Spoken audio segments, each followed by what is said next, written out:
Senja di rumah mewah. Hana duduk di kursi rodanya, memandangi senja yang turun di balik jendela kaca raksasa kamarnya. Langit berwarna jingga dan ungu, pemandangan yang seharusnya menenangkan, tapi tidak bagi Hana. Di usianya yang menginjak 65 tahun, Hana merasa tubuhnya seperti penjara. Dia adalah seorang janda, ditinggal mati suaminya 10 tahun lalu. Suaminya, seorang pekerja keras, telah membangun kerajaan bisnis properti dari nol, dan Hanalah yang mendampinginya melalui semua itu. Kini, kekayaan itu melimpah, tapi kesehatan Hana terus merosot. Rumah besar itu terasa kosong, hanya diisi oleh gema langkah kaki. Penyakit artritis membuat setiap sendi di pergelangan tangan dan lututnya terasa seperti ditusuk jarum. Ditambah lagi, jantungnya yang lemah membuatnya cepat lelah.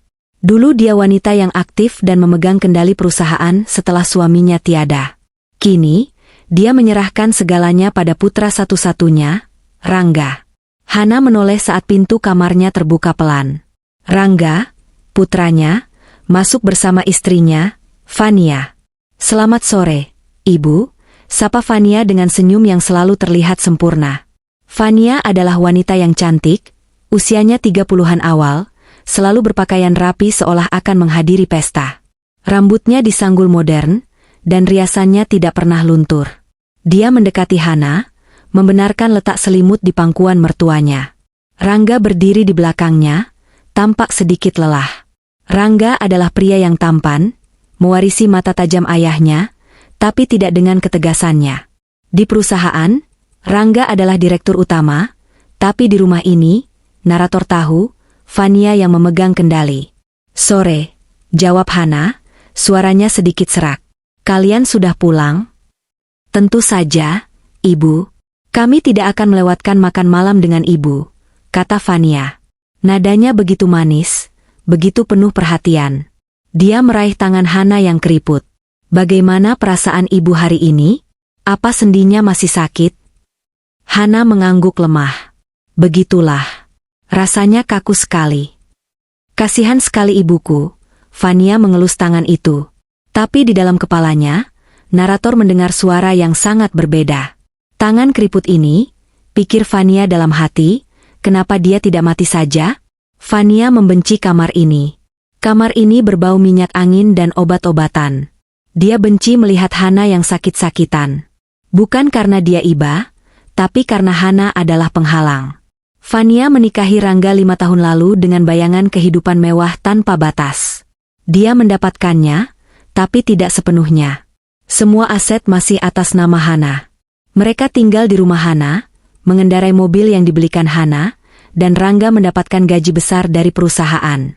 Tapi bagi Fania, itu adalah tunjangan. Itu adalah uang jajan. Dia ingin semuanya. Dia ingin asetnya, bukan hanya aliran dananya.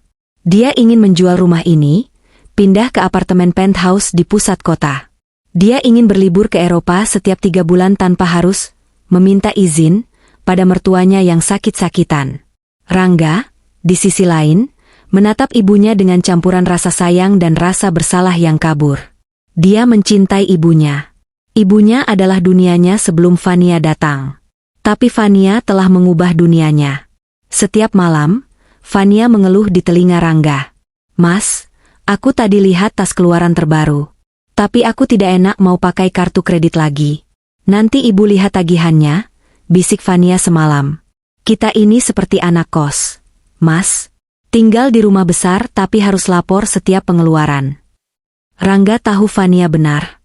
Mereka sudah dewasa. Ibunya seharusnya sudah melepaskan kendali. Tapi ibu sakit, batin Rangga berkecamuk. "Dia butuh kita. Ibu harus banyak istirahat," kata Rangga akhirnya, suaranya datar. Dia maju dan mencium kening ibunya. Ciuman itu terasa hambar.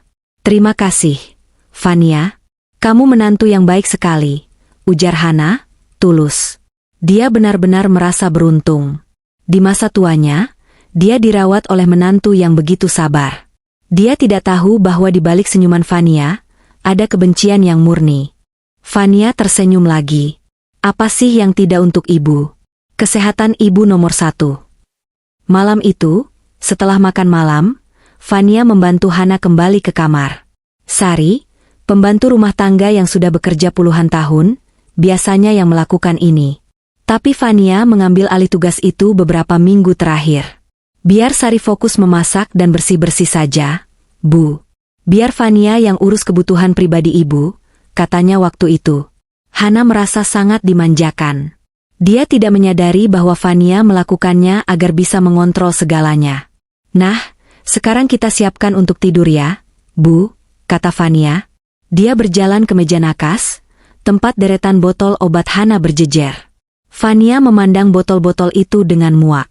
Obat jantung, obat pengencer darah, obat pereda nyeri. Semuanya hanya untuk membuat wanita tua ini bertahan hidup. Bertahan terlalu lama, pikir Fania. Narator melihat kebencian itu begitu pekat di mata Fania saat dia membelakangi Hana. Dia muak harus berpura-pura. Dia muak harus hidup, mengemis, di rumah yang seharusnya sudah menjadi miliknya. Dia melirik ke arah Rangga, yang sedang mengecek ponsel di ambang pintu. Rangga adalah pionnya. Pria itu terlalu lemah untuk menentangnya, dan terlalu cinta padanya untuk mempertanyakan motifnya. Fania mengambil segelas air. Malam ini ibu pasti tidur nyenyak. Hana tersenyum, tidak menyadari apapun. Dia mempercayai mereka. Dia mempercayai putra satu-satunya dan menantu kesayangannya dengan sepenuh hatinya. Dia menutup matanya, siap untuk malam yang lain, tidak tahu bahwa persekongkolan itu sudah dimulai tepat di depan matanya. Setelah Hana terlihat mengantuk, Fania dan Rangga keluar dari kamar. Senyum di wajah Fania langsung lenyap begitu pintu tertutup. Aku tidak tahan lagi, Mas, desisnya pada Rangga di koridor yang remang-remang. Setiap hari melihatnya, merawatnya. Dia tidak kunjung membaik, tapi juga tidak kunjung pergi. Rangga tampak tidak nyaman. Fania, jangan bicara begitu. Itu ibu. Ibu kamu, yang pelitnya minta ampun. Potong Fania. Dia menahan kita. Kita bisa hidup jauh lebih baik dari ini. Kita adalah pemilik sah semua ini, bukan dia lagi. Sabar, Fania. Sabar, Rangga mencoba menenangkan. Fania menatap suaminya dengan dingin. Sabar aku sudah habis. Mas, kalau kita tidak melakukan sesuatu, kita akan tua menunggu dia mati. Aku tidak mau. Fania berjalan lebih dulu, meninggalkan Rangga yang berdiri mematung. Rangga memejamkan mata. Dia merasa terhimpit. Di satu sisi ibunya yang rapuh, di sisi lain istrinya yang ambisius. Dan narator tahu, dalam pertarungan ini, Rangga akan selalu memilih istrinya. Obat, kasih sayang. Beberapa hari berlalu, dan seperti yang Fania keluhkan, kondisi Hana tidak memburuk secara signifikan. Penyakitnya stabil. Dokter yang datang memeriksa setiap minggu mengatakan bahwa dengan perawatan yang baik, jantung Hana masih bisa bertahan lama, selama obatnya diminum teratur. Berita inilah yang menjadi pemicu bagi Fania. Bertahan lama adalah kalimat yang paling dia benci. Malam itu, Fania tidak bisa tidur. Dia mondar-mandir di kamarnya yang mewah, sementara Rangga sudah tertidur pulas. Fania memandang keluar jendela, ke arah taman yang gelap. Aku harus melakukan sesuatu, pikirnya. Aku tidak bisa menunggu takdir. Aku harus membuat takdirku sendiri. Dia teringat percakapannya dengan seorang teman lama di sebuah acara sosialita. Temannya itu mengeluhkan hal yang sama tentang kerabat jauhnya yang kaya raya dan sakit-sakitan. Dan temannya itu menemukan solusi. Keesokan harinya, Fania memberitahu Rangga bahwa dia akan pergi keluar kota sebentar. Ada pameran perhiasan di Singapura, Mas. Hanya 2 hari. Aku butuh penyegaran, katanya. Rangga, seperti biasa, hanya mengangguk. Dia memberikan uang yang diminta Fania tanpa banyak bertanya. Fania tidak pergi ke pameran perhiasan. Dia pergi menemui seseorang di sebuah apartemen murah di pinggir kota. Seseorang yang bisa menyediakan obat-obatan tanpa resep, obat-obatan yang bisa membantu seseorang beristirahat dengan tenang. 2 hari kemudian, Fania kembali. Wajahnya tampak cerah, seolah benar-benar baru pulang berlibur. Di dalam tas tangannya yang berharga ratusan juta, tersimpan beberapa botol kecil tanpa label. Isinya adalah pil-pil yang dia beli dengan harga mahal di pasar gelap. Pil-pil itu, Jika diminum dalam dosis yang tepat, akan melemahkan jantung secara perlahan, membuat kematian terlihat seperti serangan jantung alami akibat usia tua. Malam itu, Fania masuk ke kamar Hana dengan senyum terlebar yang pernah dia tunjukkan. "Ibu," sapanya dengan nada riang. "Fania punya sesuatu yang istimewa untuk ibu." Hana, yang sedang membaca buku, mengangkat kacamatanya. "Apa itu, Fania?" Rangga berdiri di belakang Fania, membawa nampan berisi segelas air putih. Rangga tampak gugup. Narator bisa merasakan jantung Rangga berdebar lebih kencang. Dia tahu apa yang ada di tangan Fania, meski dia tidak tahu persis apa itu. "Ini vitamin herbal, Bu. Dari Jerman. Fania beli khusus untuk ibu," kata Fania, suaranya terdengar begitu tulus. Dia membuka botol kecil itu dan mengeluarkan 2 butir pil berwarna pucat. "Kata temanku, ini jauh lebih baik daripada obat-obat kimia dari dokter. Ini akan membuat ibu lebih bertenaga." Hana tampak ragu. "Tapi, Fania, dokter sudah memberi ibu obat." "Justru itu, Bu. Obat dokter itu keras. Lihat, ibu minum obat terus tapi tidak sembuh-sembuh. Kan?" Fania menggunakan logika yang bengkok. "Ini herbal. Alami. Tidak ada efek samping. Hanya membuat ibu lebih rileks dan kuat." Hana menatap Rangga, mencari konfirmasi. "Bagaimana menurutmu, Rangga?" Rangga menelan ludah. Dia tidak berani menatap mata ibunya. Fania tahu yang terbaik. Rangga meyakinkan dirinya sendiri dalam hati. Fania hanya ingin ibu sembuh. Dia tidak mungkin berniat buruk. "Iya, Bu," kata Rangga, suaranya sedikit bergetar. "Dicoba saja." Fania membelinya mahal sekali. Dia hanya ingin yang terbaik untuk ibu. Pujian, mahal, dan terbaik, itu berhasil meyakinkan Hana. Dia merasa tidak enak jika menolak niat baik menantunya. "Baiklah kalau begitu," katanya pasrah. Fania tersenyum penuh kemenangan. Dia menempatkan kedua pil itu di telapak tangan Hana yang gemetar. "Ini, diminum ya, Bu. Biar ibu cepat sembuh," kata Fania lembut. Hana menelan kedua pil itu, dibantu air putih yang diberikan Rangga. Rangga membuang muka saat ibunya minum. Fania memperhatikan dengan saksama, memastikan pil itu benar-benar tertelan. Narator melihat kepuasan yang dingin di matanya. "Langkah pertama selesai," batinnya. "Bagaimana rasanya, Bu?" tanya Fania. Hana terdiam sejenak. Agak pahit. Berbeda dari obat ibu biasanya." "Itu karena herbal, Bu.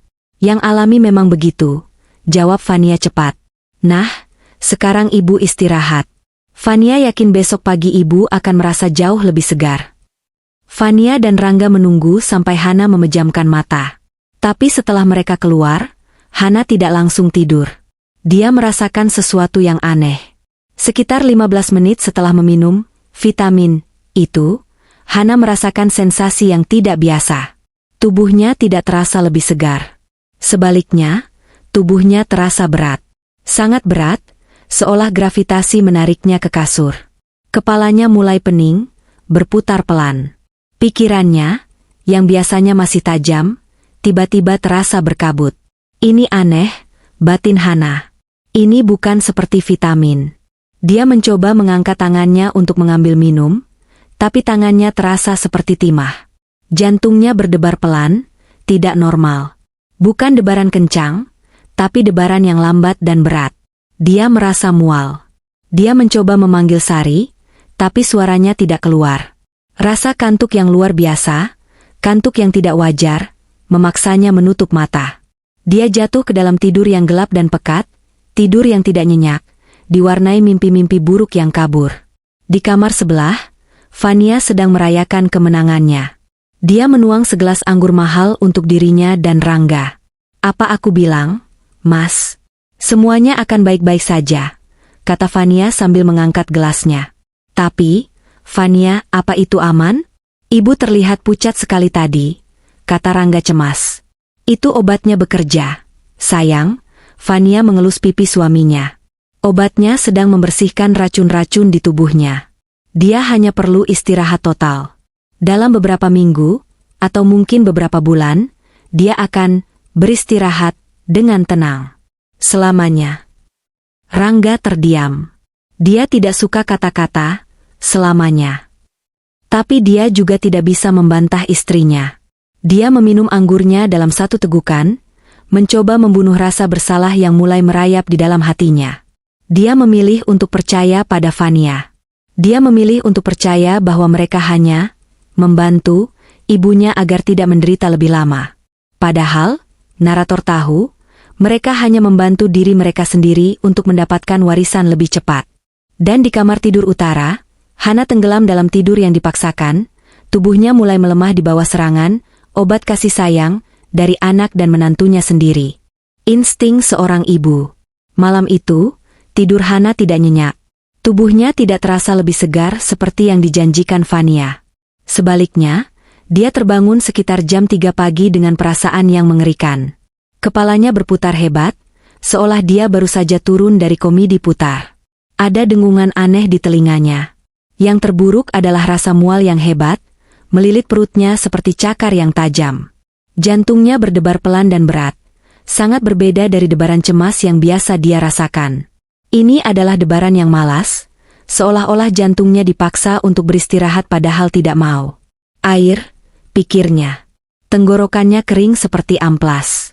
Dia mencoba meraih gelas air di meja nakas.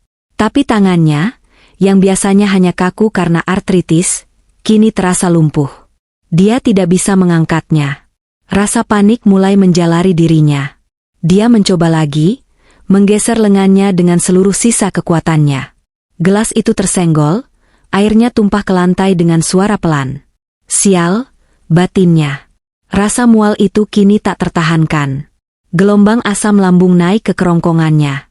Dia tidak akan sempat ke kamar mandi. Dia memalingkan tubuhnya dengan susah payah ke sisi tempat tidur, meraih keranjang sampah kecil yang selalu ada di sana. Hana memuntahkan isi perutnya. Tidak banyak yang keluar. Hanya air dan cairan pahit. Tapi di antara cairan itu, sesuatu yang kecil dan padat mengenai sisi keranjang. Dia terengah-engah, keringat dingin membasahi dahi dan lehernya. Dia menyalakan lampu tidur kecil di sampingnya. Cahayanya redup, tapi cukup. Matanya yang menua menyipit, fokus pada apa yang ada di dalam keranjang. Di sana, di antara cairan yang menyedihkan itu, tergeletak 2 butir pil berwarna pucat. Pil yang sama dengan yang diberikan Fania. Jantung Hana seolah berhenti sesaat. Pil itu hampir utuh. Hanya sedikit terkikis di bagian luarnya. Dia meminumnya lebih dari 5 jam yang lalu. Obat apapun, vitamin apapun, seharusnya sudah larut dalam hitungan menit di dalam lambungnya. Kenapa ini tidak larut? Sebuah firasat buruk yang dingin, lebih dingin dari lantai marmer di bawah kakinya, mulai merayap naik ke tulang punggungnya. Ini bukan vitamin. Ini bukan herbal. Ini sesuatu yang lain. Sesuatu yang asing. Dia teringat bagaimana Fania bersikeras memberikannya.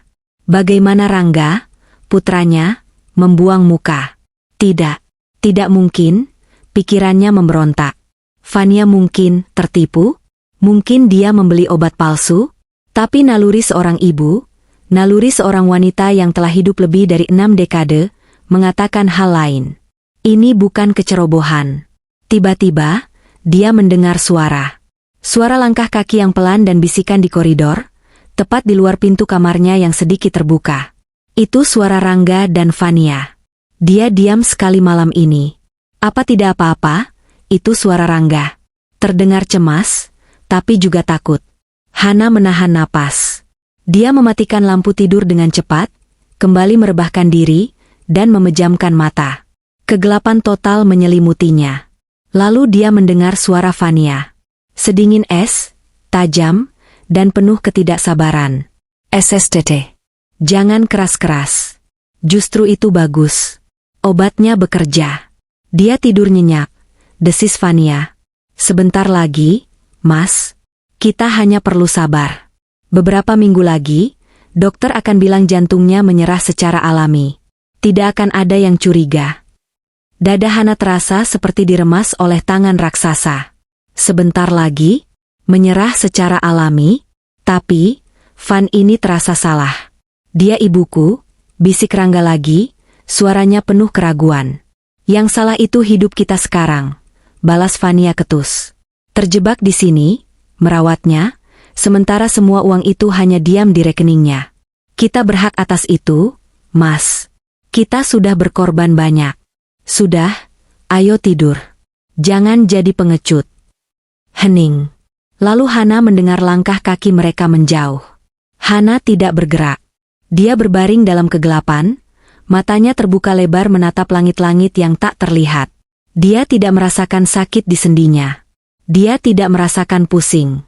Semua sensasi fisik itu lenyap, digantikan oleh rasa sakit yang jauh lebih dalam, rasa sakit yang merobek jiwanya. Putranya, Rangga, darah dagingnya, anak yang dia lahirkan, yang dia besarkan, yang dia cintai lebih dari apapun di dunia ini. Anak yang dia serahkan seluruh kerajaan bisnis suaminya. Anak itu ingin dia mati. Air mata mulai mengalir dari sudut matanya. Bukan air mata kesedihan. Ini air mata kemarahan, air mata pengkhianatan yang paling pahit.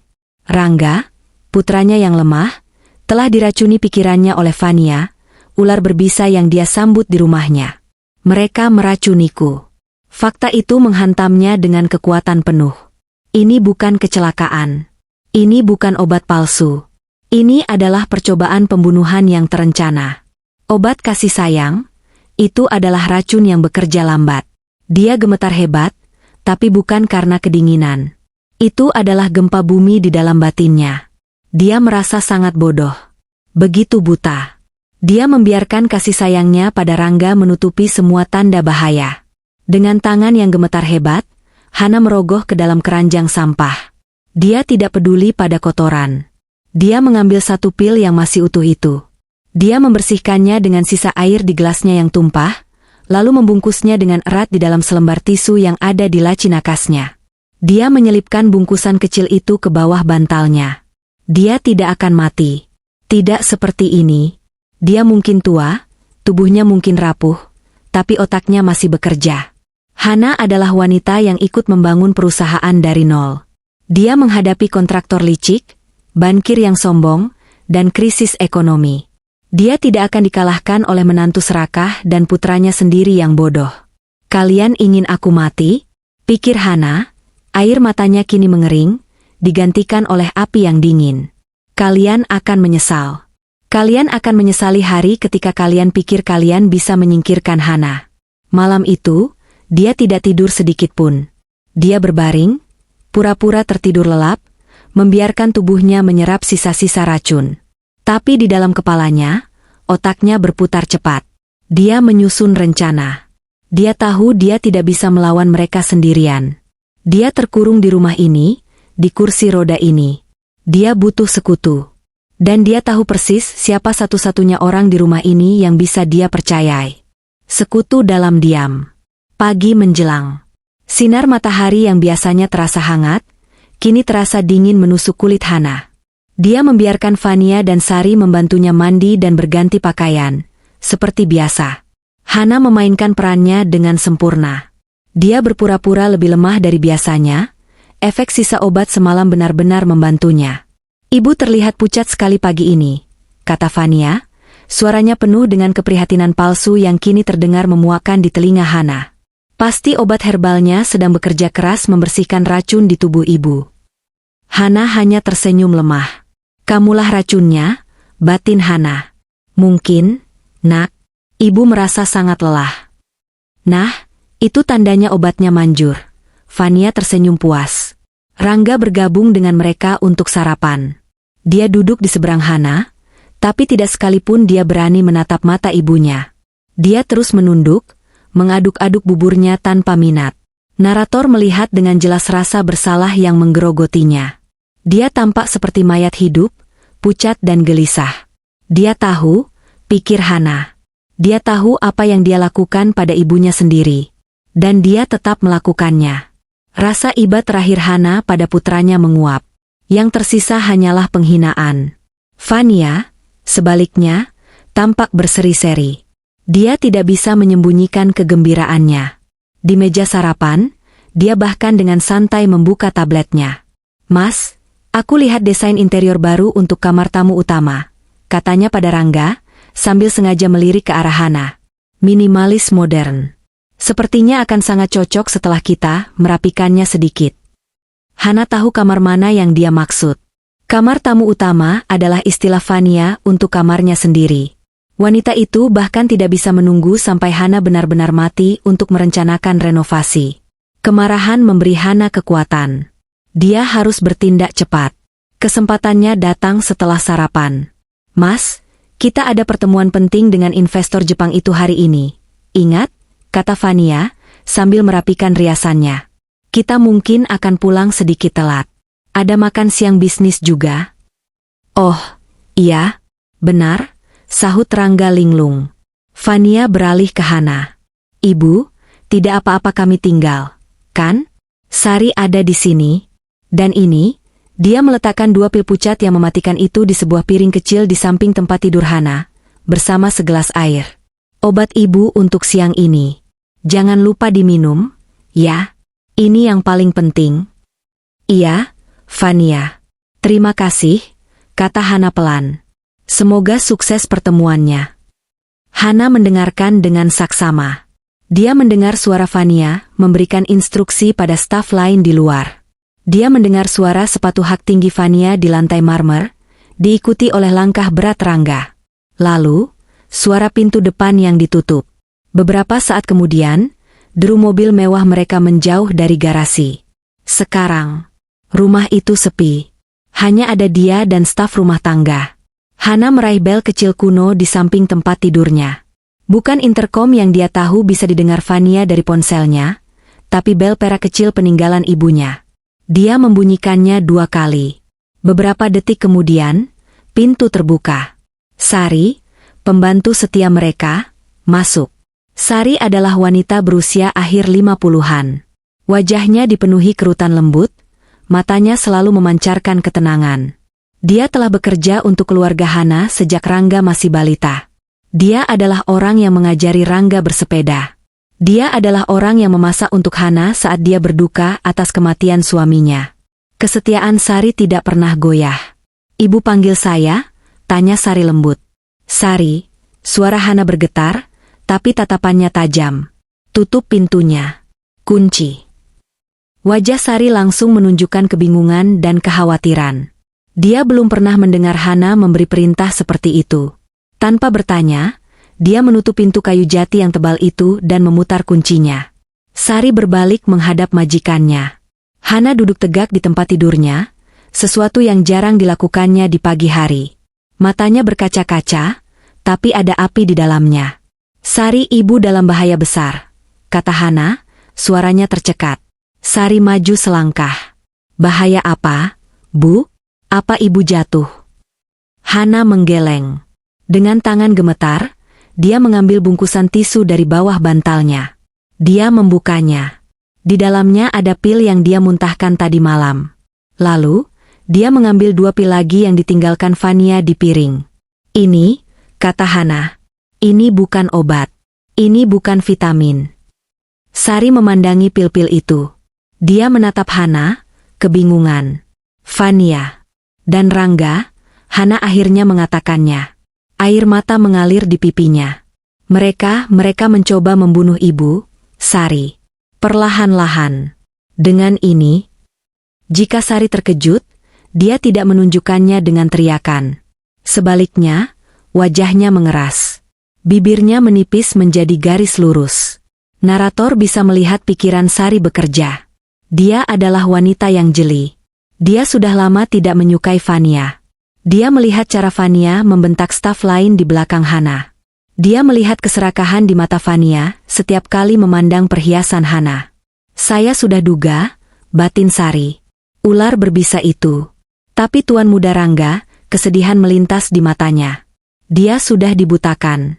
Apa yang harus saya lakukan, Bu? Tanya Sari. Suaranya mantap. Hana merasakan gelombang kelegaan. Dia tidak salah memilih. Ibu tidak punya siapa-siapa lagi, Sari. Hanya kamu. Kamu harus bantu ibu. Hana mengulurkan bungkusan tisu itu. Bawa ini. Kamu harus bawa ini keluar dari rumah. Sekarang, selagi mereka pergi. Kemana, Bu? Di laci meja kerja almarhum Bapak, Hana menunjuk ruang kerja di seberang kamarnya, ada kotak kartu nama lama. Cari nama Dr. Bima. Bima Prayoga. Dia ahli laboratorium forensik. Teman lama Bapak. Alamatnya pasti ada di sana. Temui dia. Bilang ini darurat. Dari Hana. Suruh dia periksa pil ini. Katakan padanya, Ibu perlu tahu apa isinya. Segera. Sari mengangguk, matanya berkilat penuh tekad. Dia tahu risiko yang dia ambil. Jika Fania tahu dia keluar rumah tanpa izin, dia bisa dipecat. Tapi ini lebih dari sekadar pekerjaan. Ini adalah tentang menyelamatkan nyawa wanita yang telah memberinya kehidupan yang layak selama 30 tahun.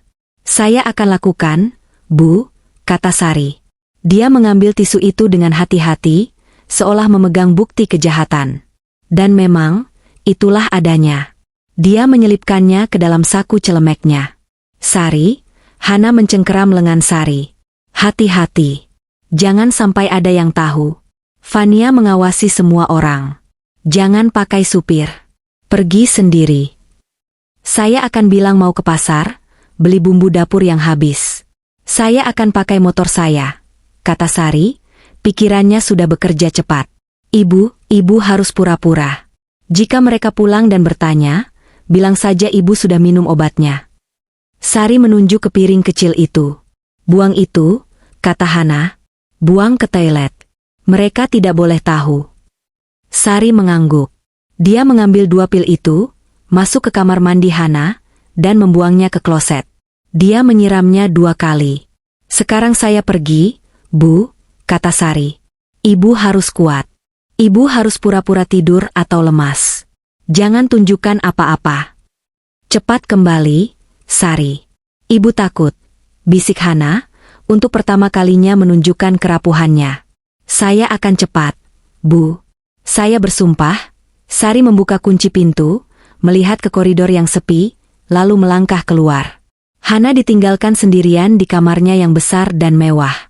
Ruangan itu kini terasa seperti sel penjara. Dia mendengarkan suara langkah kaki Sari yang menjauh, lalu hening. Dia benar-benar sendirian sekarang, menunggu. Hidupnya, masa depannya, dan pembalasannya, kini semuanya bergantung pada kesetiaan seorang pembantu dan kebenaran yang terkandung di dalam pil pucat itu. Dia memejamkan mata, bukan untuk tidur, tapi untuk mengumpulkan sisa-sisa kekuatannya. Perang baru saja dimulai. Sandiwara di kursi roda. Waktu terasa berjalan merangkak bagi Hana. Setiap detik setelah Sari pergi adalah siksaan penantian. Dia duduk di kursinya, pura-pura membaca buku, tapi matanya tidak bisa fokus. Telinganya menajam, mendengarkan setiap suara di rumah besar yang sunyi itu. Suara mesin cuci yang berputar di ruang cuci, suara tukang kebun yang memotong rumput di luar, suara jarum jam antik di dinding. Setiap suara itu membuatnya terlonjak. Takut itu adalah Fania dan Rangga yang pulang lebih awal. Dia merasa kedinginan, meski pendingin ruangan sudah disetel rendah. Dia adalah seorang tahanan di rumahnya sendiri, dikelilingi oleh musuh yang memakai topeng keluarga. Setelah terasa seperti selamanya, hampir 2 jam kemudian, dia mendengar suara motor Sari yang khas di garasi samping. Beberapa menit kemudian, Sari masuk ke dalam rumah. Hana tidak membunyikan bel. Dia menunggu. Sari masuk ke kamarnya dengan dalih membawakan teh jahe hangat. Wajahnya tenang, profesional. Dia meletakkan nampan di meja. "Apakah ibu perlu sesuatu lagi?" tanya Sari, dengan nada normal. Hana menatap mata Sari. "Bagaimana pasarnya?" "Sari, ramai, ini adalah kode mereka." Sari mengangguk pelan, matanya tidak berbohong. "Sangat ramai, Bu. Saya sudah sampaikan pesanannya. Katanya akan segera diperiksa. Tapi hasilnya mungkin baru beberapa hari lagi. Harus antri." Beberapa hari. Jantung Hana mencelos. Dia harus bertahan, diracuni, selama beberapa hari lagi. "Baiklah. Terima kasih, Sari. Tehnya harum sekali," kata Hana, memainkan perannya. Sari mengangguk dan keluar. Tepat saat makan siang, Fania dan Rangga kembali. Wajah Fania tampak masam. Investor Jepang itu banyak maunya. keluh Fania sambil melempar tas tangannya ke sofa. Tapi tidak apa-apa. Mereka akan setuju. Rangga, ambilkan aku minum. Rangga, yang tampak pucat dan lelah, segera menurut. Dia seperti bayangan Fania sekarang. Fania menghampiri Hana. Bagaimana perasaan ibu? Sudah minum obat siangnya? Hana menunjuk ke piring kecil yang kini kosong dan gelas air yang setengah terisi. Sudah, nak. Badanku rasanya lebih ringan. Dia berbohong. Dia tidak meminumnya. Begitu Sari pergi, dia mengambil pil itu dan menyembunyikannya di dalam pot tanaman hias di sudut kamarnya, di bawah gumpalan tanah. Dia akan melakukannya setiap hari jika perlu. Bagus, kata Fania, tapi narator melihat kekecewaan sesaat di matanya. Lebih ringan? Seharusnya dia lebih lemah, pikir Fania. Mungkin dosisnya kurang? Malam itu, ritual mengerikan itu terjadi lagi. Fania datang membawa nampan berisi obat malam Hana. Kali ini, dia membawa 2 pil pucat yang biasa, dan 1 pil tambahan yang sedikit lebih besar. Ini tambahan, Bu. Khusus untuk pereda nyeri. Fania baru ingat masih menyimpannya. Biar tidur ibu makin nyenyak, kata Fania, senyumnya seperti gula yang menutupi racun. Hana merasakan darahnya mendingin. Wanita itu menambah dosisnya. Dia tidak sabar. Terima kasih, Fania. Kamu perhatian sekali, kata Hana. Dia mengambil 3 pil itu ke telapak tangannya. Rangga, seperti biasa, berdiri di ambang pintu, membuang muka. Dia tidak tahan melihat ini. Dia tidak tahan melihat ibunya, tapi dia lebih tidak tahan lagi pada amukan Fania jika dia membantah. Dia terperangkap dalam neraka yang diciptakannya sendiri. Dia sering terbangun di malam hari karena mimpi buruk, melihat ibunya terbaring pucat, lalu dia akan pergi ke bar mini di ruang kerja dan minum sampai pagi. Hana memasukkan ketiga pil itu ke mulutnya. Fania mengawasinya dengan tajam. Hana meneguk air, menelannya dengan susah payah.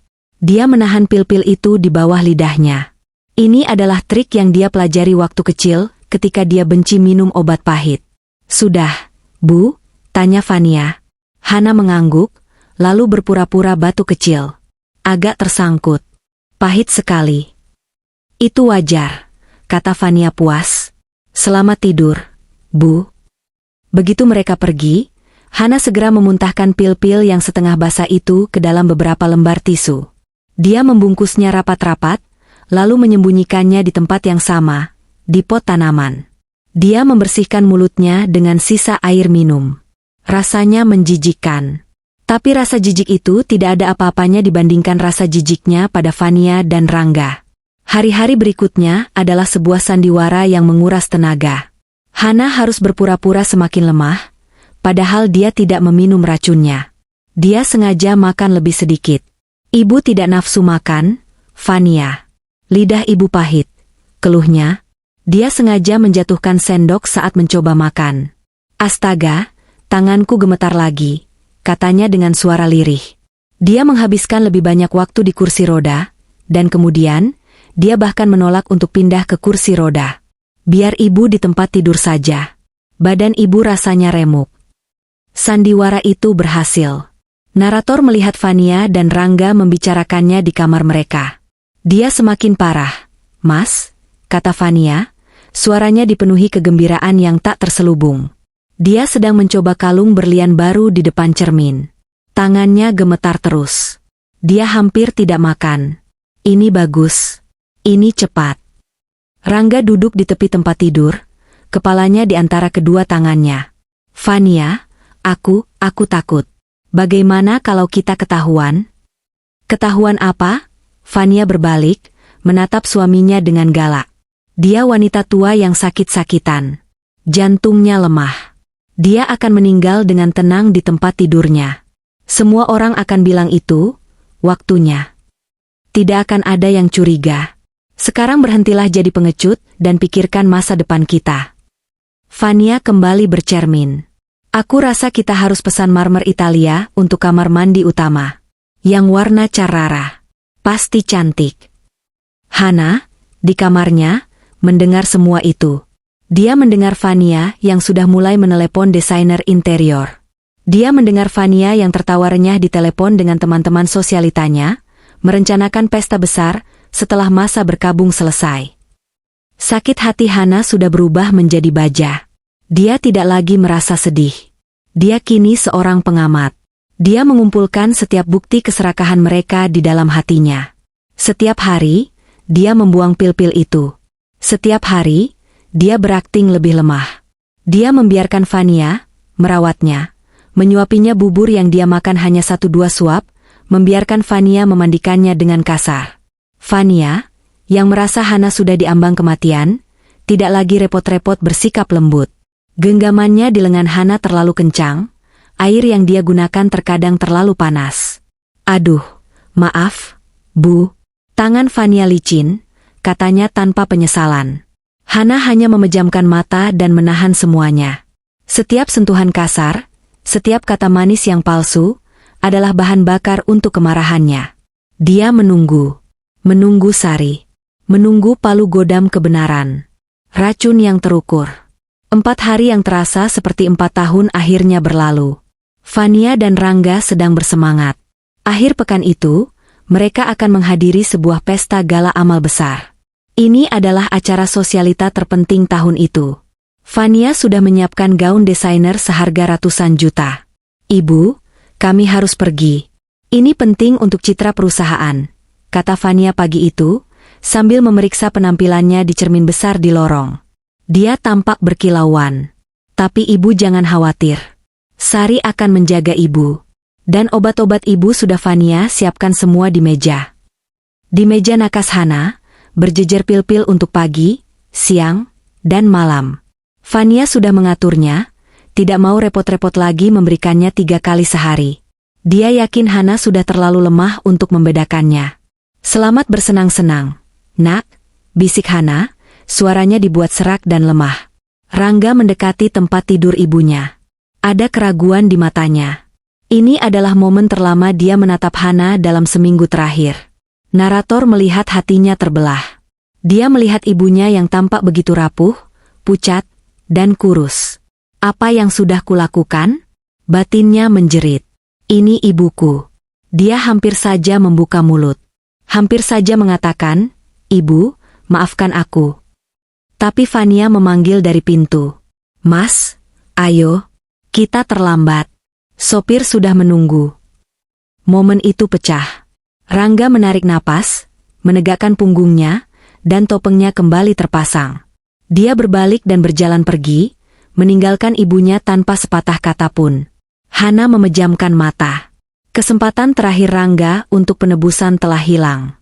Dia menunggu 1 jam penuh setelah mobil mereka meninggalkan gerbang. Lalu, dia membunyikan bel peraknya. Sari masuk dengan cepat, wajahnya tegang. Dia tidak membuang waktu. Dari balik seragamnya, dia mengeluarkan sebuah amplop coklat tebal. Ini, Bu, kata Sari, suaranya bergetar karena emosi. Dari Dokter Bima. Saya mengambilnya subuh tadi, sebelum ada yang bangun. Tangan Hana, yang selama ini dia paksa untuk gemetar, kini benar-benar gemetar. Dia membuka segel amplop itu. Di dalamnya ada beberapa lembar kertas hasil uji laboratorium, dan sepucuk surat tulisan tangan. Dia membaca surat dari Bima terlebih dahulu. Hana, sahabatku. Aku tidak tahu harus berkata apa. Aku menerima sampel yang dibawa utusanmu. Aku segera memprioritaskannya. Ini bukan herbal. Ini bukan vitamin. Apa yang kamu kirimkan padaku adalah kombinasi racun yang dibuat dengan sangat licik. Jantung Hana berdebar kencang. Ini campuran 2 zat utama. Yang pertama adalah propranolol dosis sangat tinggi, obat beta blocker yang biasa dipakai untuk jantung, tapi dalam dosis ini, dia akan memperlambat detak jantungmu sampai ke titik berhenti. Yang kedua adalah clonazepam, obat penenang berat. Kombinasi ini mematikan. Dia dirancang untuk menyebabkan gagal jantung, alami, atau henti napas saat tidur. Ini tidak akan terdeteksi dalam otopsi biasa, kecuali ada yang secara spesifik mencarinya. Ini pembunuhan terencana, Hana. Siapapun yang memberimu ini, dia ingin kamu mati. Hana menjatuhkan surat itu. Dia terengah-engah. Jadi itu benar. Hitam di atas putih. Dia menatap Sari. Mata Sari sudah basah oleh air mata. Ular berbisa itu, desis Sari. Dan Tuan Muda ya Tuhan, Tuan Muda Rangga. Hana tidak menangis. Kemarahannya terlalu besar, terlalu dingin. Dia mengambil lembar hasil lab, melihat angka-angka dan istilah kimia yang tidak dia mengerti. Tapi dia mengerti kesimpulannya. Fatal overtime. Fatal seiring waktu. Sari, kata Hana, suaranya kini mantap dan dingin, tidak lagi pura-pura lemah. Mereka akan membayar untuk ini. Dia kembali mengambil tumpukan pil di meja nakasnya. Buang semua ini, siram. Sekarang. Sari segera melakukannya. Lalu, lanjut Hana, ambilkan kotak kartu nama lama almarhum suamiku. Di laci bawah meja kerjanya. Sari kembali dengan kotak kayu berukir. Hana membukanya. Tangannya tidak lagi gemetar. Dengan mantap, dia mencari di antara kartu-kartu yang sudah menguning. Ah, ini dia, katanya. Fadli Setiawan. Pengacara keluarganya selama 30 tahun. Seorang pria tajam, lurus, dan berdedikasi. Fadli telah pensiun beberapa tahun lalu, menyerahkan firma hukumnya pada putranya. Tapi Hana tahu, untuk kasus seperti ini, dia butuh otaknya. Sari, ibu perlu kamu melakukan satu hal lagi. Satu hal yang sangat penting, kata Hana. Di pasar tadi, apa kamu membeli ponsel baru? Ponsel murah? Sari tampak terkejut, lalu mengangguk. Saya membelinya, Bu. Untuk berjaga-jaga. Saya menyimpannya di kamar saya. Hana tersenyum untuk pertama kalinya. Senyum yang dingin. Bagus. Kamu memang cerdas, Sari. Bawa ponsel itu ke sini. Dengan nomor barunya. Sekarang. Sari membawa ponsel jadul kecil itu. Hana mengambilnya. Dia menekan nomor yang dia hafal di luar kepala. Telepon berdering 3 kali. Halo? Sebuah suara berat dan tua menjawab. Fadli, kata Hana. Hening sejenak di ujung sana.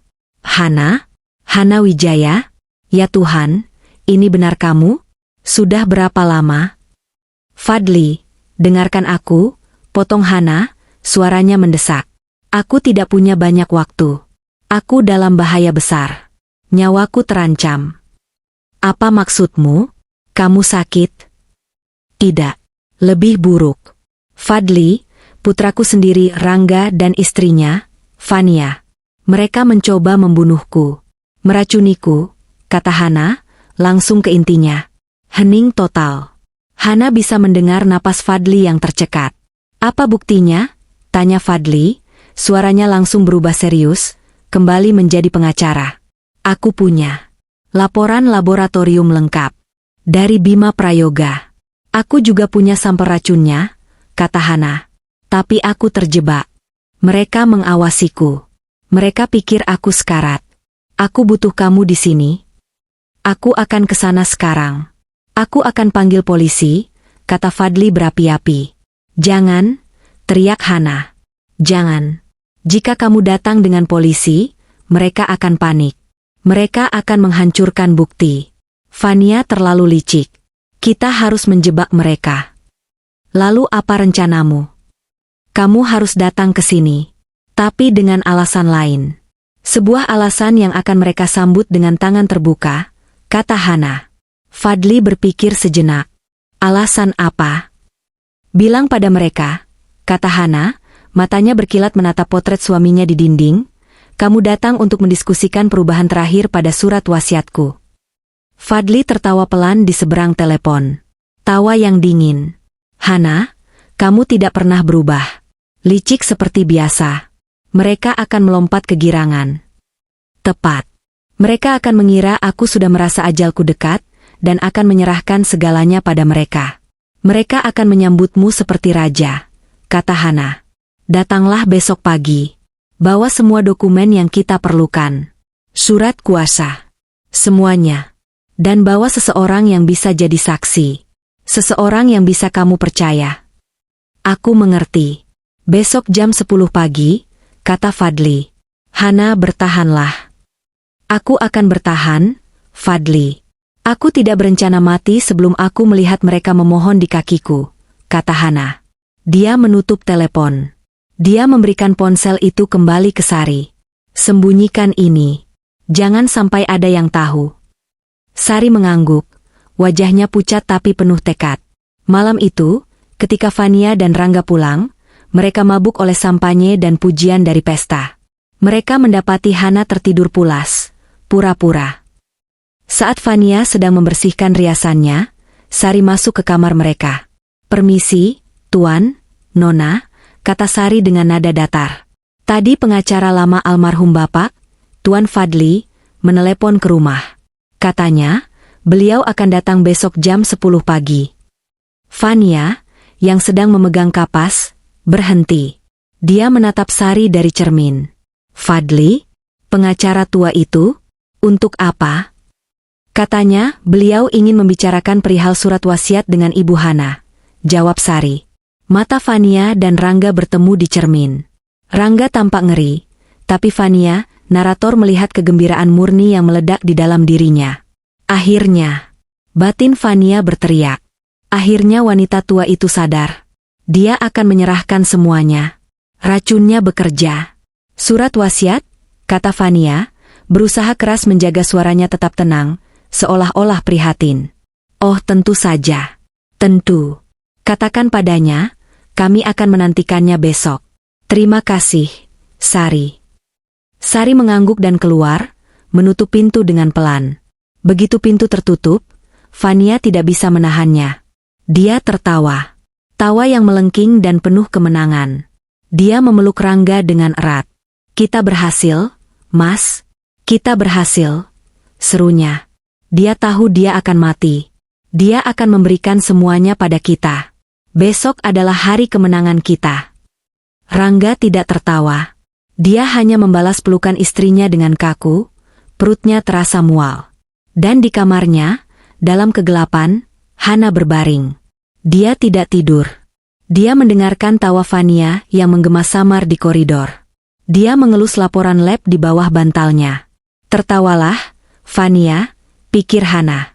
Tertawalah sepuasmu malam ini. Karena besok, aku yang akan tertawa. Perubahan surat wasiat. Pagi tiba dengan ketegangan yang bisa dirasakan di setiap sudut rumah. Bagi Fania, ini adalah ketegangan penuh antisipasi, seperti malam sebelum hari raya. Bagi Rangga, ini adalah ketegangan seorang pesakitan yang menunggu vonis. Fania bangun lebih pagi dari biasanya. Narator melihatnya menghabiskan waktu 2 jam penuh untuk berdandan. Dia memilih setelan rok berwarna krem yang elegan, riasan wajah yang sempurna, dan perhiasan berlian yang tidak mencolok tapi sangat mahal. Dia ingin terlihat seperti seorang pewaris yang berkelas, berduka tapi tegar. Dia ingin Fadli, si pengacara tua itu, melihat bahwa dia dan Rangga adalah penerus yang pantas. Dia sibuk mengatur rumah. Dia memerintahkan Sari untuk menyiapkan kopi terbaik dan kue-kue kering termahal di ruang tamu. Dia bahkan pergi ke kamar Hana. "Ibu, selamat pagi," sapanya, suaranya lebih manis dari madu. "Ibu merasa baikan hari ini?" Hana, yang masih berbaring, mengangguk lemah. Dia memainkan perannya dengan sempurna. "Agak pusing, Nak, tapi ibu akan coba untuk bangun. Hari ini penting, kan?" "Sangat penting, Bu," kata Fania, sambil membenarkan selimut Hana. "Ya, ini hari kematian finansialmu," batinnya penuh kemenangan. "Ibu tidak perlu khawatir. Fadli orang baik. Dia akan mengurus semuanya dengan cepat. Fania sudah siapkan baju terbaik ibu. Kita harus terlihat pantas menyambutnya." Rangga, di sisi lain, tidak bisa diam. Dia mondar-mandir di ruang kerjanya. Dia sudah minum 2 gelas whisky pagi itu, hanya untuk menenangkan tangannya yang gemetar. Dia merasa mual. Dia tidak ingin melihat Fadli. Fadli adalah pengingat akan ayahnya. Ayahnya adalah pria yang jujur dan tegas. Apa yang akan ayahnya katakan jika melihat Rangga sekarang? Dia akan membunuhku, batin Rangga. Tapi Fania bilang ini perlu. Ini untuk masa depan kami. Dia mencoba meyakinkan dirinya sendiri, tapi rasa bersalah itu menggerogotinya seperti asam. Tepat pukul 10 pagi, bel pintu berbunyi. Fania bergegas ke pintu, mengisyaratkan Rangga untuk berdiri di sampingnya. Dia membuka pintu dengan senyum yang paling anggun. Di sana berdiri Fadli. Usianya 70-an, tapi dia berdiri lebih tegak dari Rangga. Matanya, di balik kacamata berbingkai tebal, setajam elang. Dia mengenakan setelan jaswol abu-abu tua yang kuno namun berwibawa. Dia tidak sendirian. Di sampingnya berdiri seorang pria yang lebih muda, mungkin akhir 30-an, membawa tas kerja yang tebal. "Selamat pagi, Tuan Fadli. Selamat datang kembali di rumah kami," kata Fania dengan nada penuh hormat. "Silakan masuk." "Selamat pagi, Fania."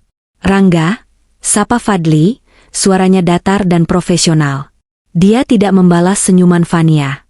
Matanya menatap tajam ke sekeliling, menilai. "Ini rekan saya, Tuan Indra. Dia akan bertindak sebagai saksi dan notaris." Tentu, kata Rangga cepat, menyalami mereka dengan tangan yang basah oleh keringat. Mereka digiring ke ruang tamu. Tapi Fadli tidak duduk. "Di mana Hana?" tanyanya langsung. "Oh, ibu di kamar. Beliau kondisinya kurang baik pagi ini," kata Fania, nadanya dibuat sedih. "Tapi beliau sudah menunggu Anda." "Baik, mari kita temui dia. Saya harus berbicara dengan klien saya sendirian," kata Fadli, dengan penekanan pada kata terakhir. Fania, yang bersiap untuk ikut masuk, tertegun. "Oh, tapi, Tuan Fadli, saya biasanya membantu ibu." "Saya mengerti," potong Fadli, suaranya tidak mentolerir bantahan. "Ini adalah prosedur hukum standar, Nona Fania. Saya harus memastikan keinginan klien saya dibuat tanpa ada tekanan atau pengaruh dari pihak manapun. Anda pasti mengerti. Ini demi melindungi kepentingan semua pihak." Dia membuatnya terdengar seolah ini untuk melindungi warisan Fania dan Rangga juga. Fania tidak bisa membantah. Dia adalah calon pewaris yang berkelas. Dia harus bersikap profesional. "Tentu saja. Saya mengerti. Kami akan menunggu di sini. Panggil saja jika ibu perlu apa-apa." Fania tersenyum, tapi di dalam hatinya, narator mendengar kekesalan. Orang tua kolot. Apa yang dia pikir akan kulakukan? Mencekiknya? Aku sudah punya cara yang lebih halus. Fadli dan Indra, si notaris, berjalan menuju kamar Hana. Sari, yang sudah menunggu di koridor, membukakan pintu untuk mereka. Pintu kamar Hana tertutup. Fania dan Rangga ditinggalkan di ruang tamu. Keheningan di antara mereka begitu pekat. Fania mencoba bersikap santai, dia mengambil majalah mode dan membolak-baliknya, tapi matanya terus melirik ke arah jam dinding. Rangga hanya duduk membatu, jarinya mengetuk-ngetuk sisi sofa tanpa henti. Di dalam kamar, begitu pintu terkunci, suasananya berubah total. Sari berdiri berjaga di depan pintu. Hana, yang 5 menit lalu terlihat sekarat, duduk tegak di tempat tidurnya. Matanya jernih dan penuh amarah. Fadli menatapnya dengan tatapan sedih sekaligus kagum. "Hana, ya Tuhan," bisik Fadli. "Melihatmu seperti ini." "Tidak ada waktu untuk sentimental, Fadli," kata Hana tajam. "Apa kamu sudah lihat laporannya?" Indra, sang notaris, membuka tas kerjanya dan menyerahkan salinan laporan lab yang sudah dia terima dari Fadli tadi pagi. Fadli mengangguk. "Aku sudah membacanya. Ini perbuatan iblis, Hana. Aku sudah menghubungi kolega di kepolisian. Mereka siaga. Tapi mereka butuh perintahmu." "Mereka akan mendapatkannya," kata Hana. "Tapi pertama-tama, kita amankan bentengnya." Fadli tersenyum tipis. "Kamu selalu jadi ahli strategi." Dia mengeluarkan setumpuk dokumen tebal dari tas kerjanya.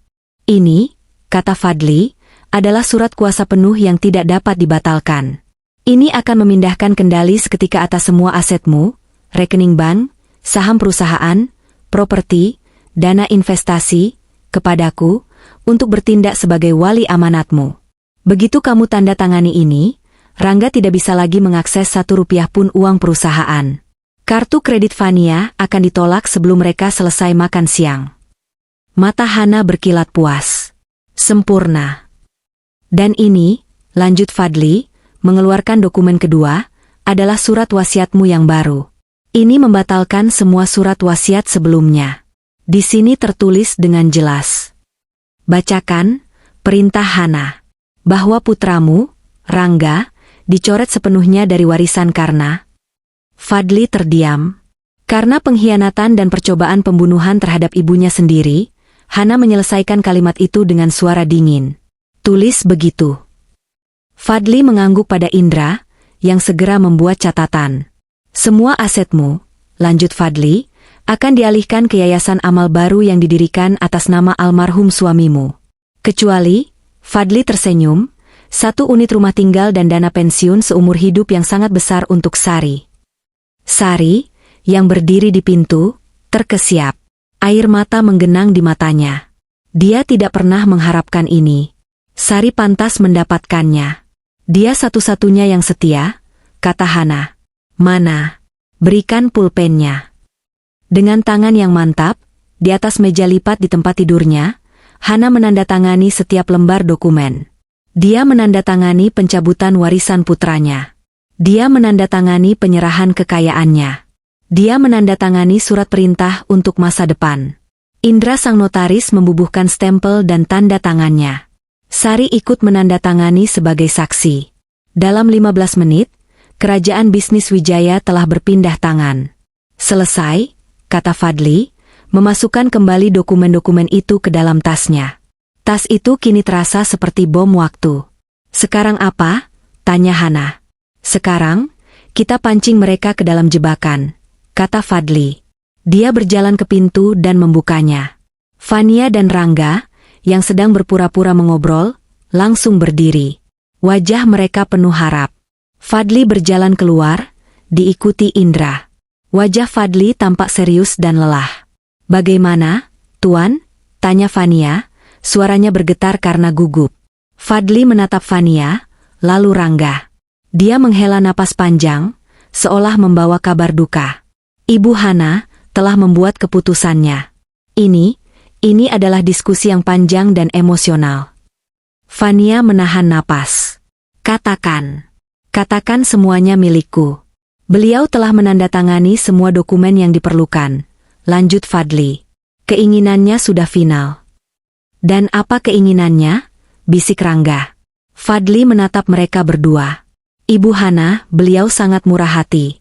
Beliau tahu betapa kalian berdua telah merawatnya selama ini. Jantung Fania serasa akan meledak. Dia tahu. Dia menghargai kita. Beliau, kata Fadli, memilih kata-katanya dengan hati-hati, ingin mengumumkan keputusannya secara pribadi kepada kalian berdua.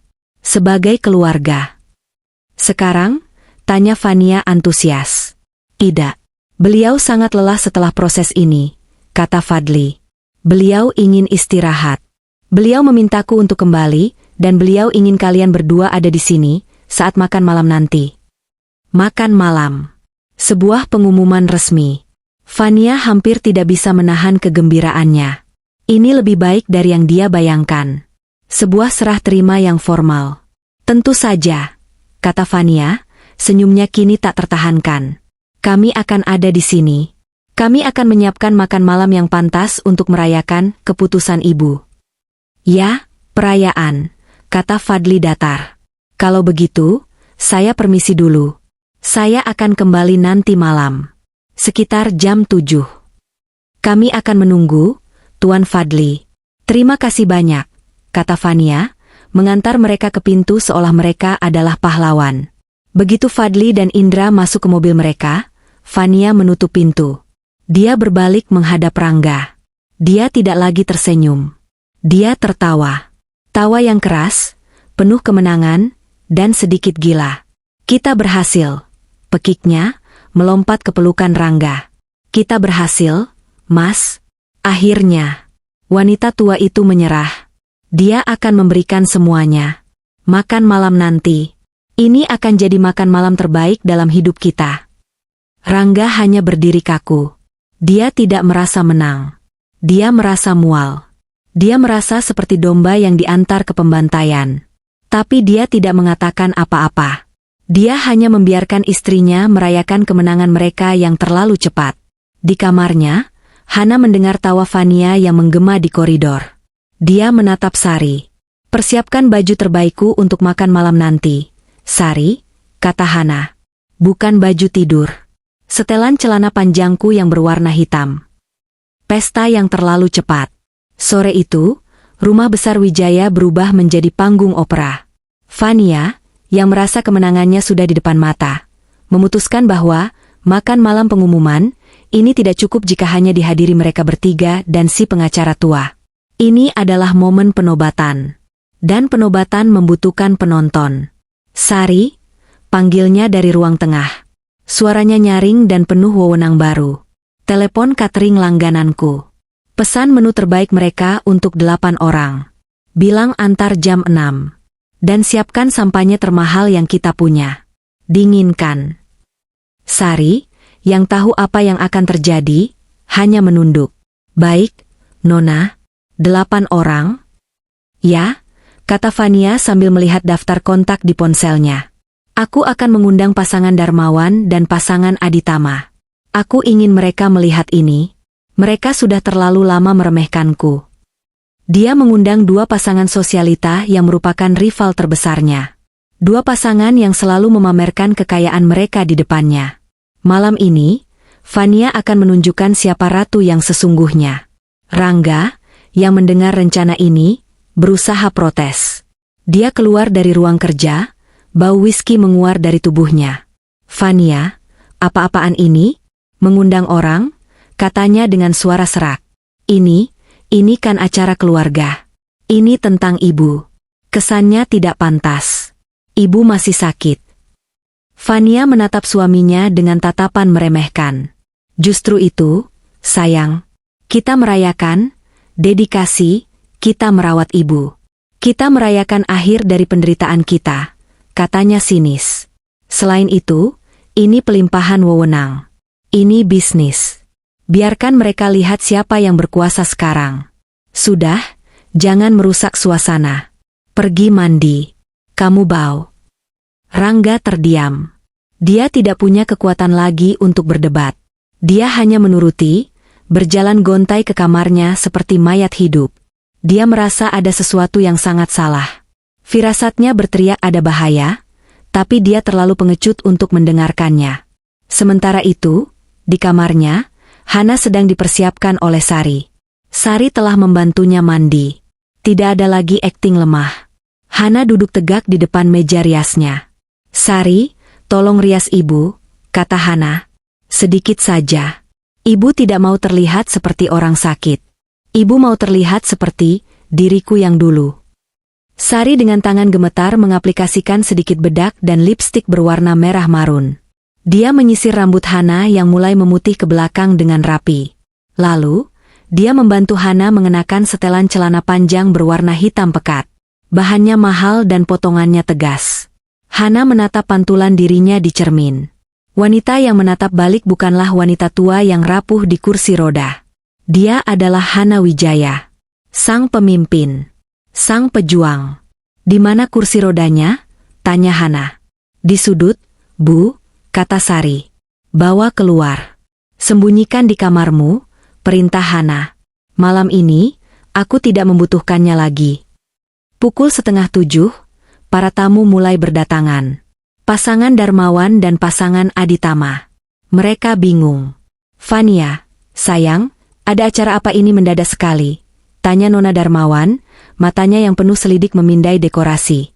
Fania tertawa renyah, memainkan perannya sebagai nyonya rumah yang sempurna. "Hanya makan malam kecil, merayakan sesuatu yang spesial. Kalian akan tahu nanti.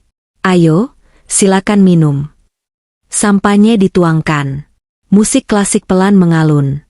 Fania berada di puncak dunianya.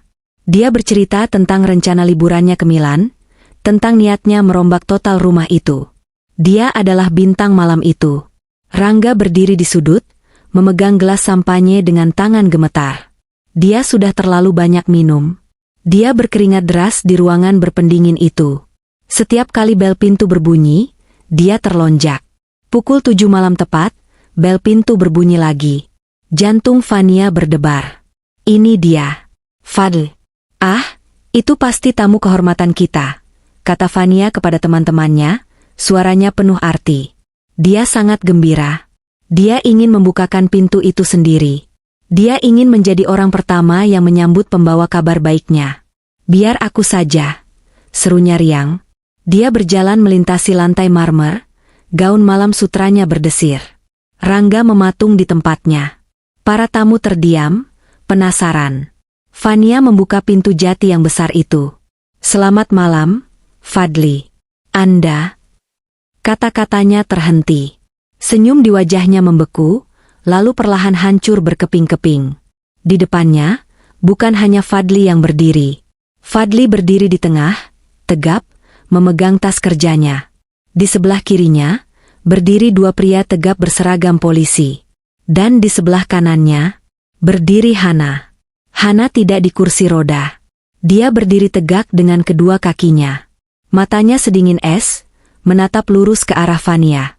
Di sampingnya, Sari berdiri, menatap Fania dengan penghinaan yang tak terselubung. Musik di dalam berhenti. Salah satu tamu menjatuhkan garpunya. Otak Fania tidak bisa memproses pemandangan ini. Ibu, suaranya keluar seperti desisan.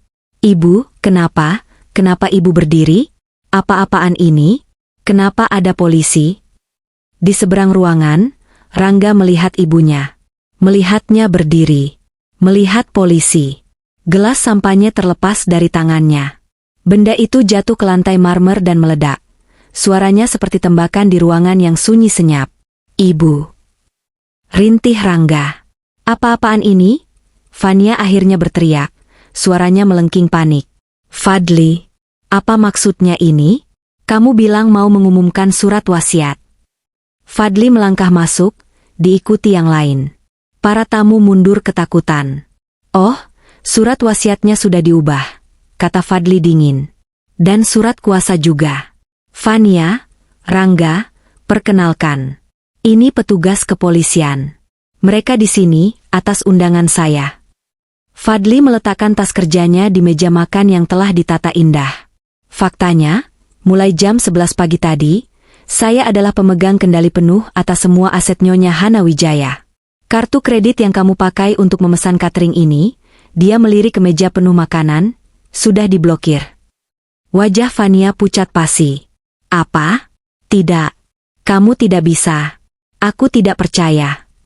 Kenapa kamu berdiri, Bu? Rangga berteriak pada ibunya, suaranya gemetar antara marah dan takut. Ibu kan sakit. Sakit? Hana akhirnya angkat bicara. Suaranya bergema di ruangan itu. Bukan suara lemah orang sakit. Ini adalah suara seorang ratu. Aku memang sakit, Rangga, kata Hana, melangkah maju. Para tamu menyingkir. Tapi aku tidak bodoh. Kalian pikir aku tidak tahu? Lanjutnya, matanya menatap tajam bergantian ke Fania dan Rangga. Kalian pikir aku tidak tahu kalian menukar obatku? Para tamu terkesiap. Nona Darmawan, rival Fania, secara refleks mengangkat ponselnya dan mulai merekam. Kalian pikir aku tidak tahu bahwa vitamin herbal itu adalah racun? Itu bohong, jerit Fania. Dia seperti binatang yang terpojok. Wanita tua ini gila. Dia pikun. Dia mengarang. Pikun? Fadli membuka tas kerjanya. Dia mengeluarkan selembar kertas. Wanita pikun tidak akan meminta uji laboratorium. Ini, dia mengangkat laporan itu tinggi-tinggi, laporan dari lab forensik. Isinya, propranolol dan clonazepam. Dosis tinggi. Racun yang bekerja lambat untuk menghentikan jantung. Ditemukan di pil yang kamu berikan padanya setiap hari, Fania. Fania terhuyung mundur seolah ditampar. Dia menabrak Rangga. Tidak, Ida. Bisiknya. Hana kini berdiri tepat di depan putranya. Dia menatap mata Rangga.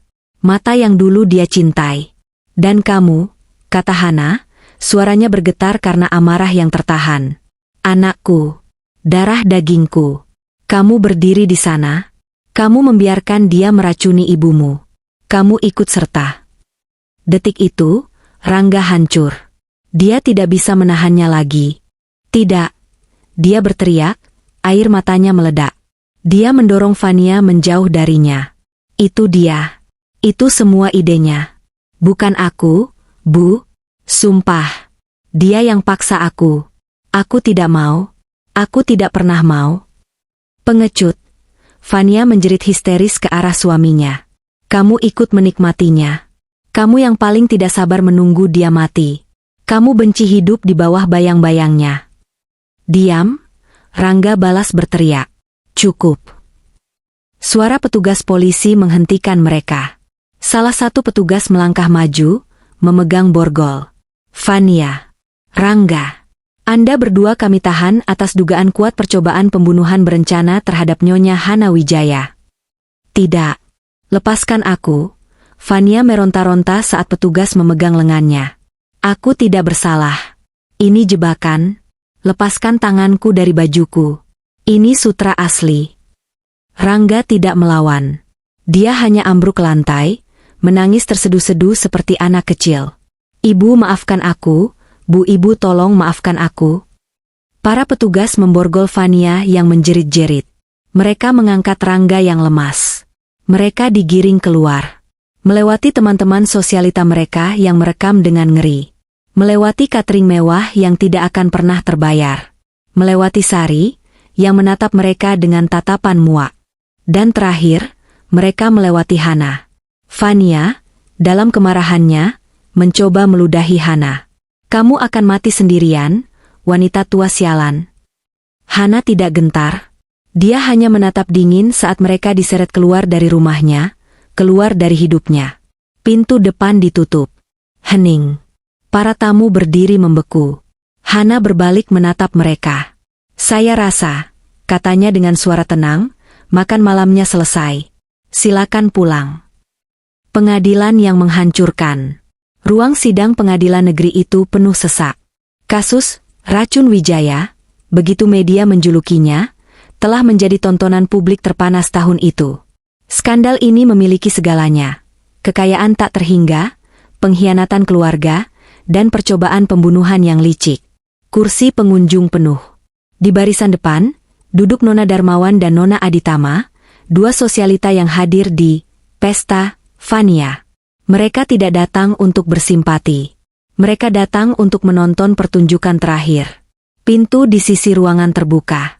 Pertama, Rangga masuk. Dia bukan lagi pria tampan perlente yang dikenal publik. Dia mengenakan kemeja tahanan oranye yang kebesaran. Dalam beberapa minggu sejak penangkapannya, berat badannya turun drastis. Dia tampak seperti cangkang kosong, matanya merah dan bengkak, janggutnya tumbuh tidak terawat. Dia berjalan tertatih, diborgol, dan duduk di kursi pesakitan dengan tatapan kosong. Lalu, Fania masuk. Dia juga mengenakan seragam tahanan.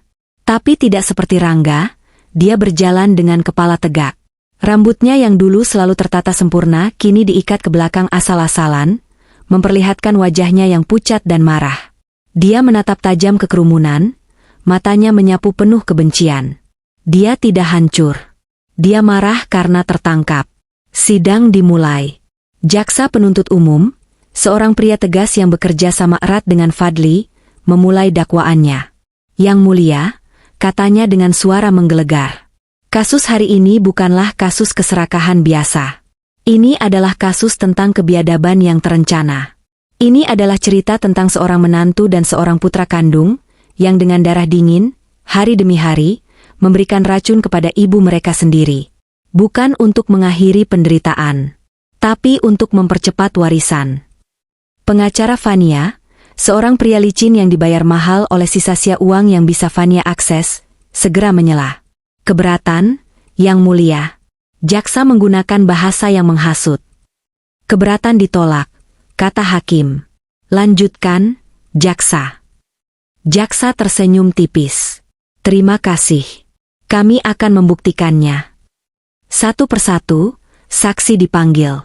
Pertama adalah Dr. Bima, sang ahli forensik. Dia menjelaskan dengan detail teknis yang mengerikan tentang kombinasi propranolol dan clonazepam. Ini bukan kecelakaan, Yang Mulia, jelas Dr. Bima. Ini adalah formula yang dirancang. Dosisnya dinaikkan secara bertahap. Tujuannya jelas, untuk menciptakan ilusi gagal jantung alami akibat usia tua. Ini adalah pembunuhan yang sabar. Jika bukan karena korban memuntahkan pil-pil itu, dan jika bukan karena kesigapan saksi berikutnya, kita hari ini akan membahas kasus warisan, bukan percobaan pembunuhan. Seisi ruangan bergidik. Fania memutar bola matanya, seolah bosan. Lalu, Sari dipanggil ke kursi saksi. Dia tampak gugup, tapi suaranya mantap. Dia menceritakan semuanya. Saya sudah curiga lama, Pak Jaksa, kata Sari. Nona Fania, sikapnya berubah setelah Ibu Hana sakit keras. Dia jadi tidak sabaran. Dia kasar kalau ibu tidak melihat. Dia menceritakan pagi itu, ketika Hana memanggilnya. Ibu menangis. Dia memberikan saya pil yang dimuntahkannya. Dia bilang, Sari, mereka mencoba membunuh ibu. Hati saya hancur. Tuan Muda Rangga, saya yang mengasuhnya dari kecil. Sari menatap Rangga. Rangga tidak berani mengangkat kepalanya. Dia hanya terisak pelan di mejanya. Lalu, lanjut Sari, saya yang membuang pil-pil racun itu setiap hari. Saya yang melihat Nona Fania menambahkan dosisnya karena dia tidak sabar. Dia bilang, kenapa orang tua ini tidak mati-mati? Keberatan, teriak pengacara Fania. Ini fitnah. Apakah Anda mendengar itu dengan telinga Anda sendiri? Saksi, tanya jaksa. Iya, Pak. Saya mendengarnya. Dia mengatakannya pada Tuan Rangga di koridor. Kata Sari mantap.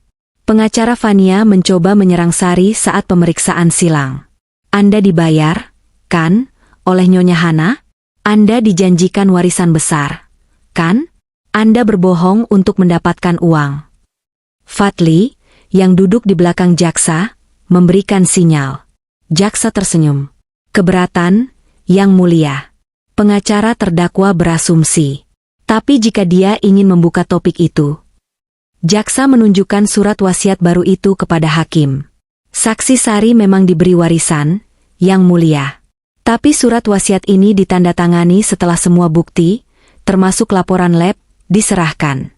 Dia diberi warisan karena kesetiaannya, bukan sebagai bayaran atas kebohongan. Pengacara Fania bungkam. Dia baru saja menghancurkan kliennya sendiri. Saksi berikutnya adalah Nona Darmawan. Dia jelas menikmati perannya. Dia menceritakan malam pesta itu dengan antusias. Oh, Fania sudah seperti ratu malam itu, katanya, suaranya melengking. Dia bercerita pada kami semua bahwa dia akan merenovasi kamar tidur utama, kamar Nyonya Hana. Dia bilang dia mau marmer Carrara dari Italia. Dia tertawa-tawa. Dia bilang, akhirnya masa sulitku berakhir. Kami semua bingung. Lalu polisi datang. Itu sangat dramatis. Kesaksiannya melukiskan Fania sebagai monster serakah yang tidak berperasaan. Akhirnya, giliran terdakwa. Pengacara Rangga, yang ditunjuk pengadilan karena Rangga kini bangkrut, mencoba strategi iba. Dia melukiskan Rangga sebagai pria lemah yang berada di bawah kendali koersif istrinya. Rangga naik ke kursi saksi. Dia adalah bencana. Dia tidak bisa menjawab satu pertanyaan pun dengan jelas. Dia hanya menangis. Saya tidak tahu Fania yang urus semua, saya cinta ibu saya cinta. Anda cinta ibu Anda, potong jaksa dengan tajam. Tapi Anda tetap berdiri di sana. Anda tetap membiarkan istri Anda memberikan obat yang Anda tahu bukan dari dokter. Anda melihat ibu Anda semakin lemah. Anda tidak melakukan apa-apa. Anda ikut bersekongkol, bukan? Saya takut Fania akan meninggalkan saya. Rintih Rangga. Dia bilang ibu sudah tua, ini hanya membantu. Membantu apa, Tuan Rangga? Desak jaksa. Membantu dia cepat mati, kan? Rangga ambruk di kursi saksi, menangis histeris. Ampun. Lalu, tiba giliran Fania. Dia berjalan ke kursi saksi dengan angkuh. Dia bersumpah di atas kitab suci dengan tatapan menantang. Dia berbohong. Dia berbohong dengan sangat buruk. Saya tidak tahu apa-apa tentang racun, katanya. Suaranya dibuat-buat agar terdengar seperti korban. Saya membeli vitamin herbal itu dari seorang penjual online. Saya hanya ingin ibu sembuh. Saya merawatnya siang dan malam. Saya korbankan hidup saya untuknya. Penjual online, tanya jaksa. Apakah Anda punya bukti pembeliannya? Nama tokonya? Riwayat percakapannya? Sudah saya hapus. Itu sudah lama, kata Fania cepat. Anda menghapusnya? Atau memang tidak pernah ada? Jaksa beralih ke layar besar. Ini adalah riwayat pencarian dari laptop Anda, Nona Fania. Seminggu sebelum Anda memberi vitamin itu. Dosis letal propranolol. Cara membuat gagal jantung terlihat alami. Obat pelambat detak jantung tanpa resep. Berapa lama orang tua bertahan dengan gagal jantung? Apa ini juga riset untuk vitamin herbal? Wajah Fania pucat pasi. Dia terjebak. Itu bukan laptop saya. Kami menemukan sidik jari Anda di atasnya, kata jaksa tenang. Saat itulah Fania meledak. Topengnya pecah berkeping-keping. Cukup. Dia menjerit, berdiri dari kursinya. Ya, memangnya kenapa? Wanita tua itu pantas mati. Dia pelit. Dia mengendalikan kami. Kami yang bekerja di perusahaan, tapi dia yang memegang semua uangnya. Dia tidak mau mati. Dia menahan kami. Kami berhak atas hidup kami. Ruang sidang hening seketika. Pengacaranya menunduk, menutupi wajahnya dengan tangannya. Fania baru saja mengakui semuanya. Lalu, pintu utama ruang sidang terbuka. Jaksa berkata, panggil saksi terakhir.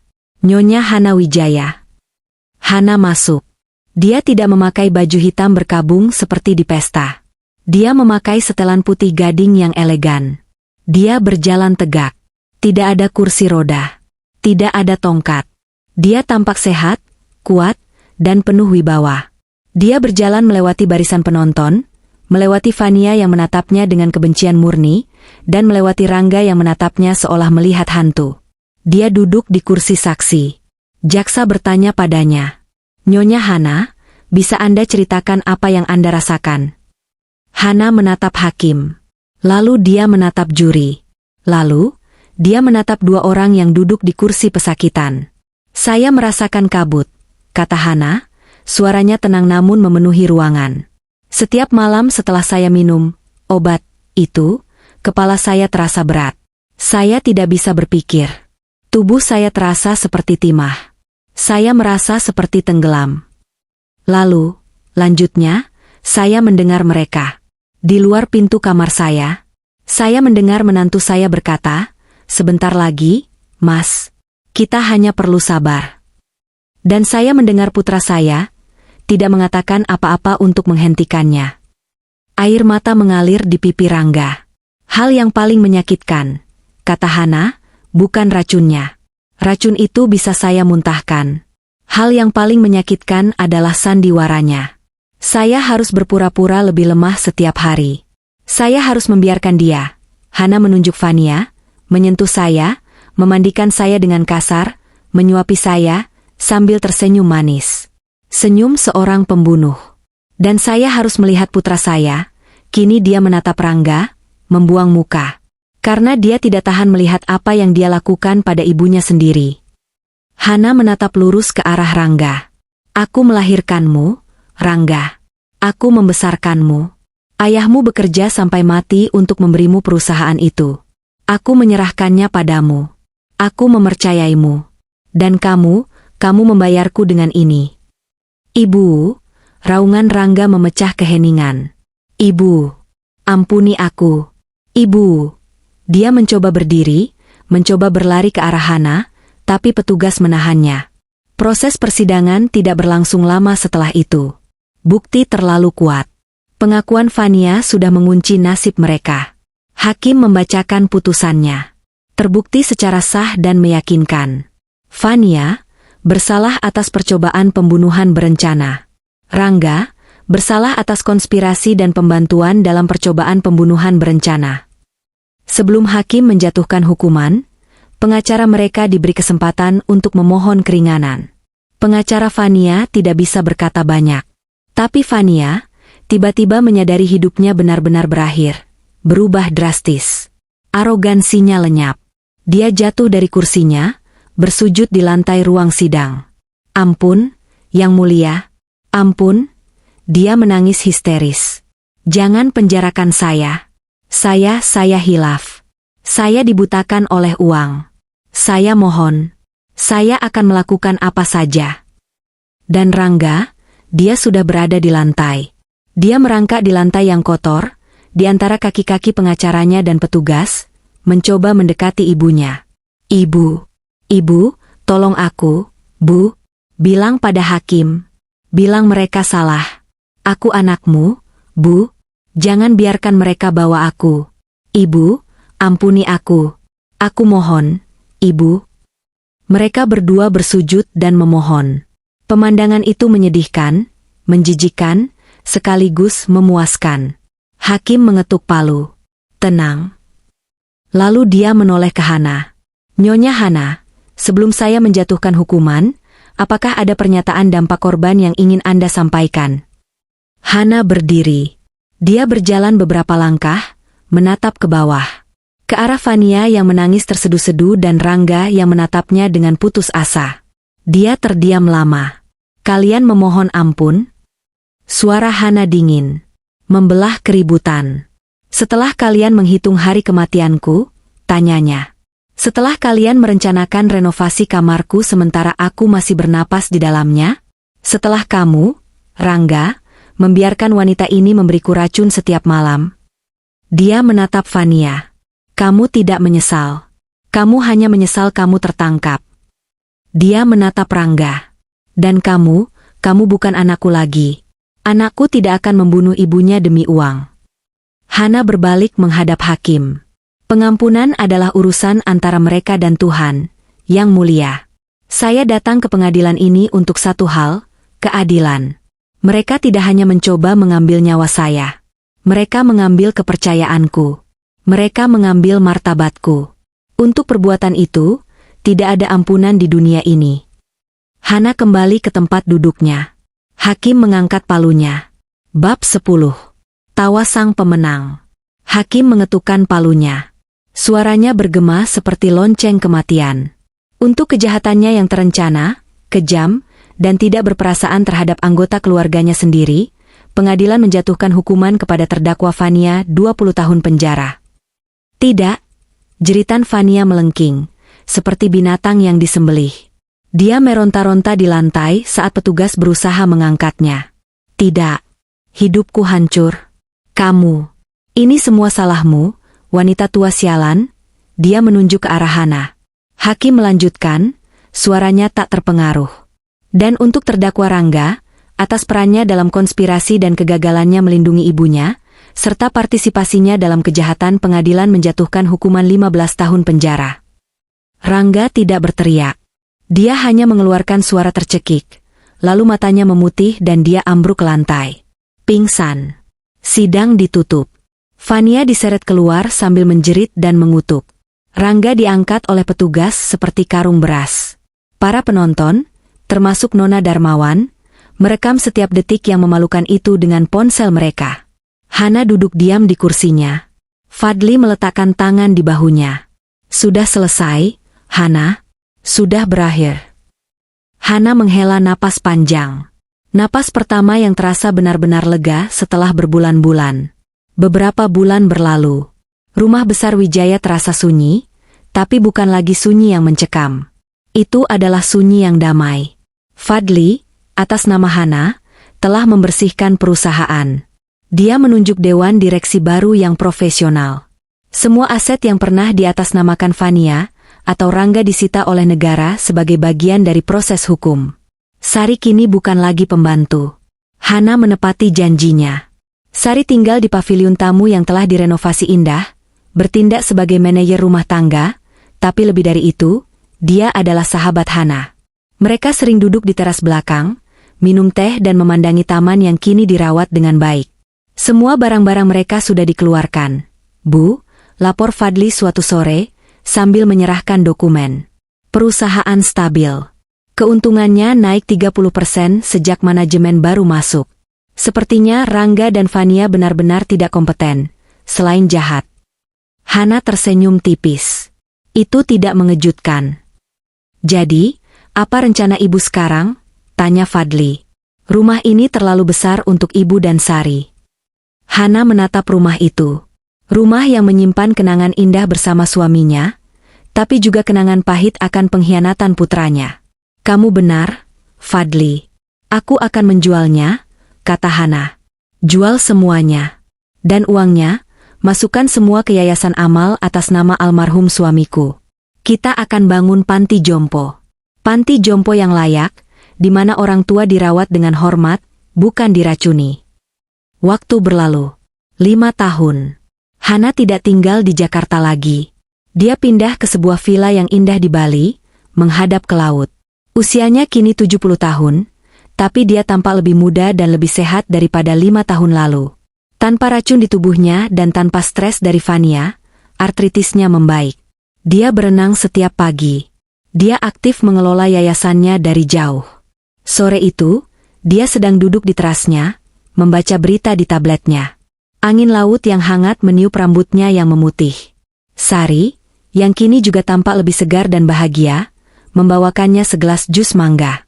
Ada berita menarik, Bu, tanya Sari. Hana terdiam. Dia sedang membaca sebuah artikel kecil. Bukan berita utama. Hanya sebuah cerita sisipan di rubrik sosial. Judulnya, Nasib Mantan Sosialita, dari Pesta Glamor ke Lantai Penjara. Artikel itu dilengkapi dengan foto buram yang diambil dari jauh. Foto Fania, mengenakan seragam penjara, sedang menyetrika tumpukan pakaian di ruang cuci penjara. Hana membacanya dengan saksama. Narator melihat isi artikel itu. Fania, karena sikap arogannya, menjadi musuh bagi narapidana lain. Dia tidak punya teman. Kecantikannya luntur. Kulitnya rusak karena bahan kimia cuci yang keras. Dia yang dulu tidak mau menyentuh apapun selain sutra, kini menghabiskan 12 jam sehari mencuci dan menyetrika seragam kotor. Artikel itu juga menyebut Rangga. Dia berada di penjara yang berbeda.